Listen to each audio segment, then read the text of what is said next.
Hello YouTube, and welcome back to my stoep. As you can see, it's today cold. Again, cold is a relative word, because I think it's today, let me see, what's the temperature? 12. Yeah, for us that is cold because we're not used to that, and there's a chilly wind blowing. But we're a month away from spring, so actually, this is, I can say, this is probably one of the 4 or 5 cold days that we had this winter. So not too bad.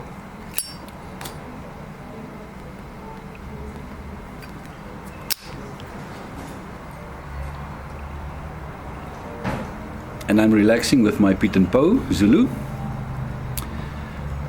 with Penzance. So yeah, that is one of my very, very favorite tobaccos. And I'm starting a series today.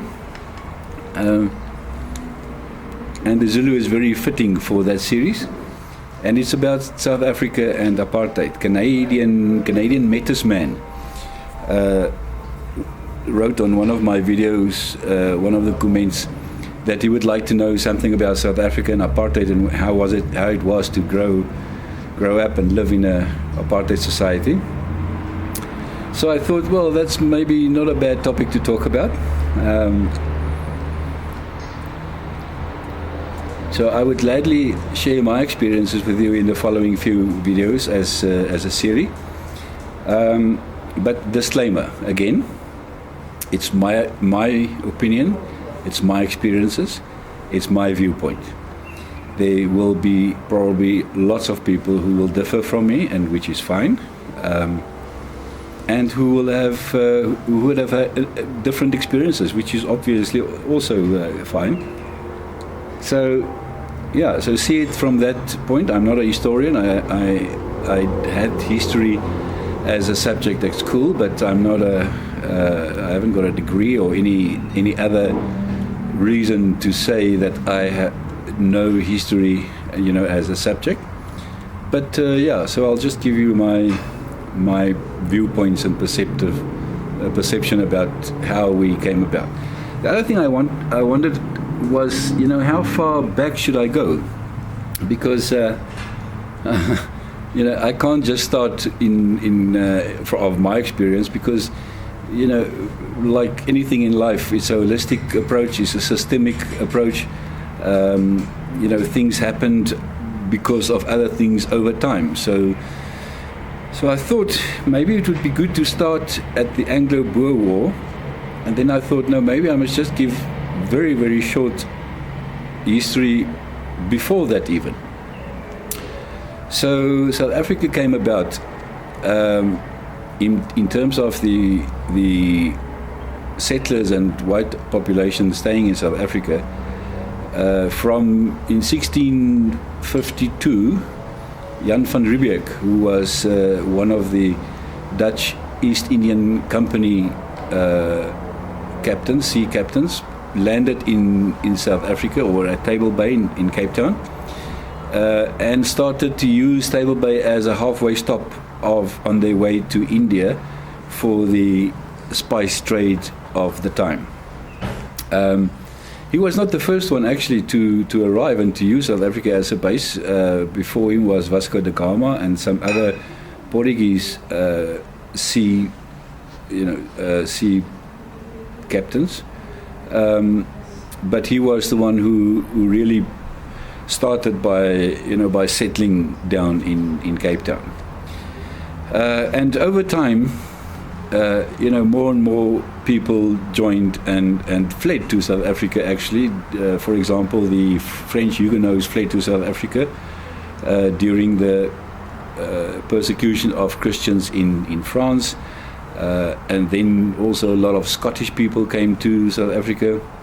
So dynamics made other people then also settling here.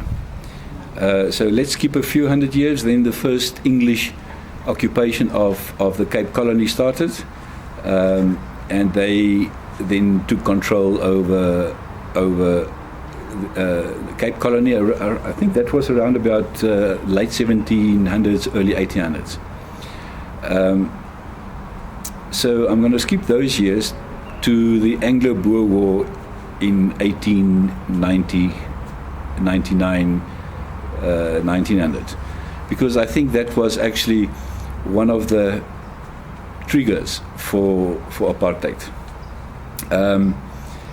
So yeah, after the Boer War, the Anglo-Boer War started because Cecil John Rhodes found gold in the then.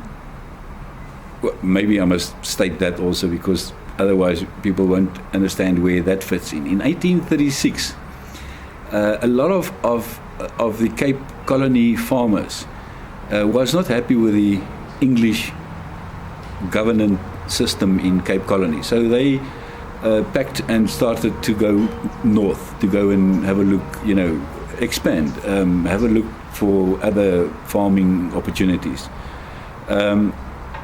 So they found a very not uninhabited, but they found the Free State, Natal, KwaZulu-Natal, Eastern Cape, Transvaal, Rhodesia, that time, which is now Zimbabwe, Botswana. So as they moved more northwards, and that we call in our history as the Great Track,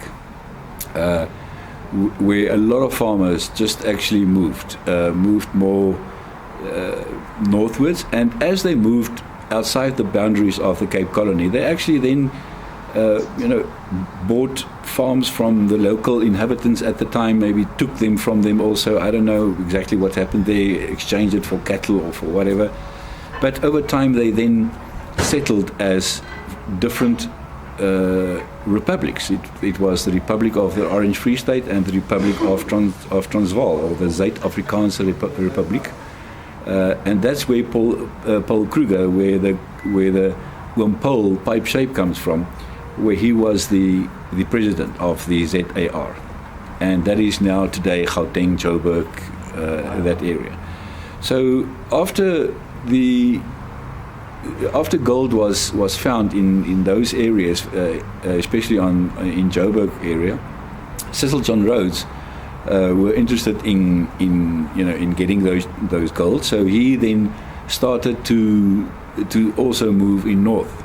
So obviously a conflict between him and Paul Kruger started, and the English thought they will just occupy and take the two Boer republics, and that's when the Anglo-Boer War actually started in 1899, because they then resisted, obviously. The English at the time thought there's a very good historical book about the Anglo-Boer War by Peckham, an English historian, which I think is one of the best describing the Anglo-Boer War. For those who like to read, it's very good reading. But to cut it short, is that what the English thought would be a very quick war ended up in a 3-year war, which was a devastating war on both sides. And at the end, the English,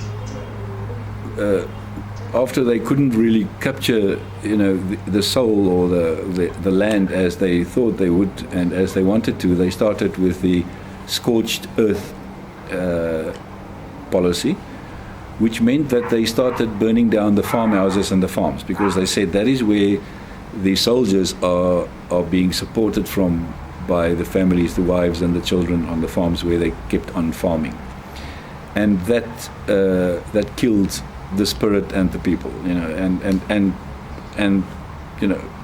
the economic activity of all the farmers of the time. So they were then captured and taken as prisoners of war to Ceylon, while the women were put in concentration camps. So the reason why I'm giving this is in my opinion, that I think is the was the starting point of a nationalistic feeling amongst the Afrikaner-speaking community, who was mostly living in those two Boer republics. Because a lot of people, children and women, died in the concentration camps. I heard the other day that percentage-wise, the Afrikaner community was nearly wiped out in terms of that experience. So skipping quickly then from there, in 1910, the Union of South Africa was then proclaimed after the war. So, people, I remember my mother, for example, was, her mother, both parents died in the war, so they were 6 small children who were then raised by someone else. So, those kind of things is still fresh in the memory of a lot of people in terms of the experience from the Anglo-Boer War. So then the Union of South Africa was formed under the crown of the English,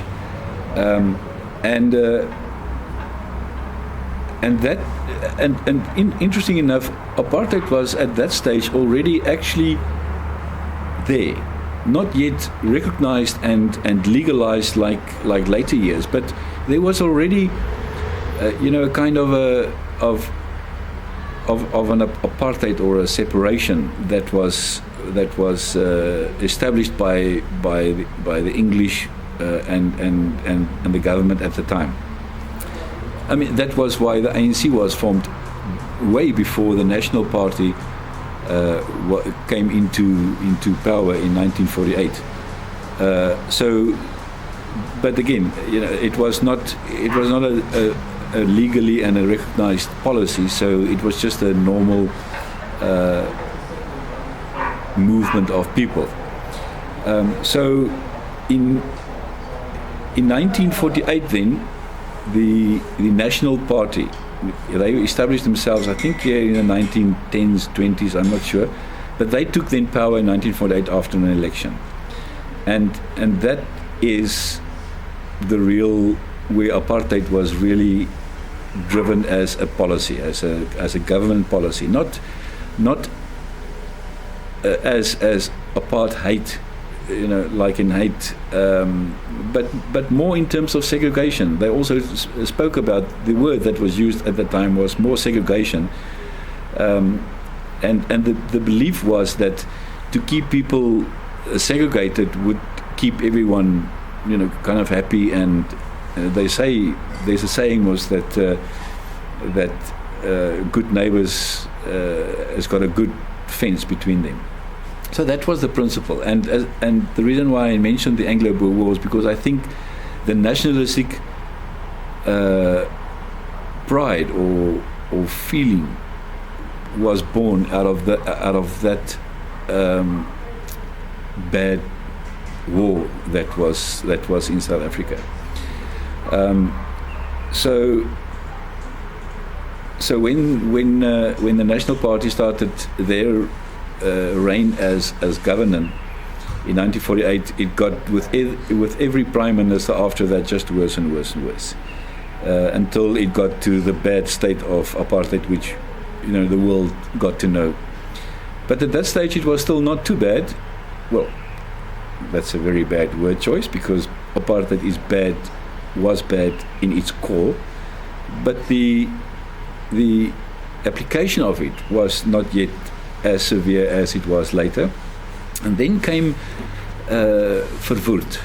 He was a prime minister in the 1960s, and in 1961 he wanted to become a republic, an independent republic, which the Crown in England did not agree to. After he went there and tried to convince them, and he came back and unilaterally declared South Africa as independent, whether they agree or not. And at that stage, no one was prepared to do another war about it, especially also not the English, especially also after the Second World War. So we declared, he came back and he just said, well, whether you want to give us our independence or not, we are, from 31 May 1961, the Republic of South Africa. Not under the allegiance of England anymore, but as a independent democratic republic. So that was then how we started to be not under the crown anymore, and he also then resigned out of the allegiance and the community of the English colonial states. I think I'm going to stop here, not to make it too long, because my next one will then, it's a good point to end, because after that will be the real implication of the bad part of apartheid. So as a first one then, as a first series, just to give you an introduction of where we came from and why we are here. My surname is Pienaar, so I've traced my descendants, my ancestors, and I know the first French Pienaar who arrived in South Africa was Jacques Pienaar.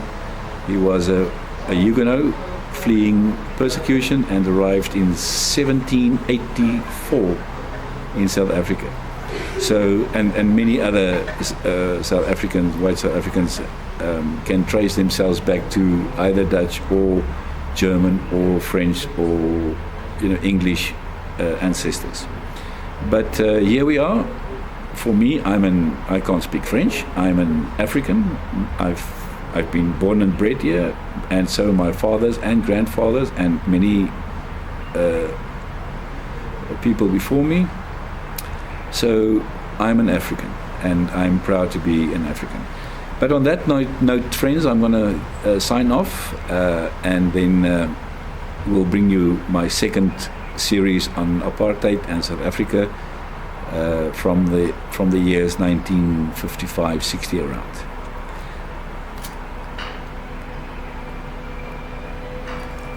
Thank you for watching, and stay tuned. I'll tell you more. Bye-bye.